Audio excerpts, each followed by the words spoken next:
আমরা তোমাদেরকে ছাত্র শিবির আজকের পরে কালকে সবাইকে সাথী সদস্য হয়ে যেতে হবে এটা বলবো না, তোমাদেরকে বলবো তোমরা ছাত্র শিবির সম্পর্কে জানার চেষ্টা করো। আলহামদুলিল্লাহ এখন যথেষ্ট সুযোগ রয়েছে, আমাদের ওয়েবসাইট রয়েছে, অনলাইনে জানতে পারো, আমাদের বই পুস্তক পড়তে পারো, আমাদেরকে যারা ব্যক্তি হিসেবে তোমরা চারপাশে তাদেরকে দেখতে পারো, তাদের চরিত্র কেমন, তাদের কথাবার্তা কেমন, তাদের চারিত্রিক মাধুর্যতা কেমন, এই সব কিছুর মধ্য দিয়ে তুমি ছাত্র শিবিরকে জানো, এটা আমরা চাই। আর পাশাপাশি তোমাকে এটা বলবো, ছাত্র শিবিরের যে দাবি তুমি ভালো মানুষ হও, তুমি ভালো রেজাল্ট করো, তুমি ভালো একটা প্রফেশনে যাও, ভালো একটা ক্যারিয়ার গড়ে তোলো, তুমি ভবিষ্যতে নিজেকে সমাজে প্রতিষ্ঠিত করো, সমাজকে সততার মধ্য দিয়ে নেতৃত্ব দাও। আশা করি অন্তত এই কথাগুলোর সাথে তোমরা একমত হবা এবং এই কথাগুলো মানার জন্য তোমরা চেষ্টা করবা। পারবা না ইনশাআল্লাহ?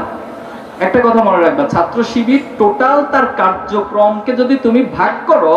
তুমি পোর্শনে পাবা যে অনলি 10% আমরা প্রচলিত ধারার রাজনীতি করি, আর 90%ই পাবা একজন ছাত্রকে কিভাবে করে তার ছাত্রত্বের জায়গা, তার একাডেমিক জায়গা, তার ক্যারিয়ার জায়গা সাউন্ড করে গড়ে তোলা যায়, তাকে কিভাবে নৈতিকতা সমৃদ্ধ একজন মানুষ হিসেবে তৈরি করা যায়, সকল আয়োজনগুলো তুমি সেখানে খুঁজে পাবা। আমরা কিছুদিন আগে সায়েন্স ফেস্ট করেছিলাম, সেই সায়েন্স ফেস্টে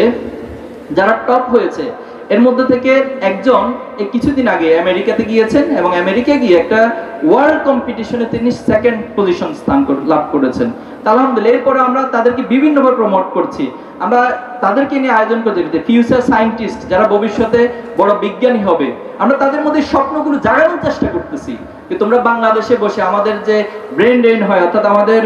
মেধাগুলোর যে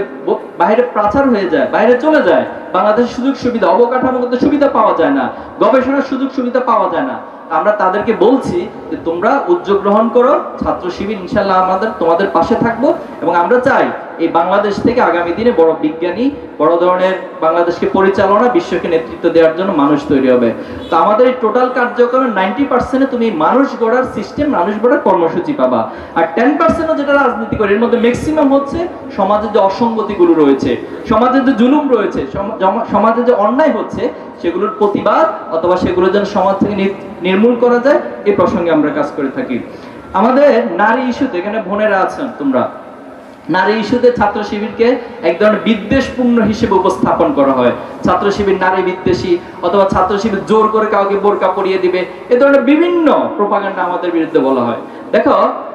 ইসলাম আমাদের জন্য যা বলে, একজন মুসলিম হিসেবে তোমার দায়িত্ব কর্তব্য হচ্ছে সেটা তুমি পালন করবা। ছাত্র শিবির এই কথাটা বলে, এটা তো আমাদের জন্য অন্যায় না। তুমি একজন অন্য ধর্ম, তুমি হিন্দু ধর্ম অবলম্বন করতে পারো, তুমি খ্রিস্টান হতে পারো, তুমি যে কোনো ধর্মের অবলম্বন করতে পারো, আমাদের কথা হচ্ছে তুমি তোমার ধর্মীয় অন্তত অনুশাসন, ধর্মীয় অনুশাসনকে যদি কেউ মানো, পৃথিবীর কোনো ধর্ম মানুষকে নষ্ট হইতে বলে না, মানুষকে খারাপ হয়ে যেতে বলে না, মানুষকে অশ্লীল হতে বলে না, তুমি অন্তত সেই বেসিক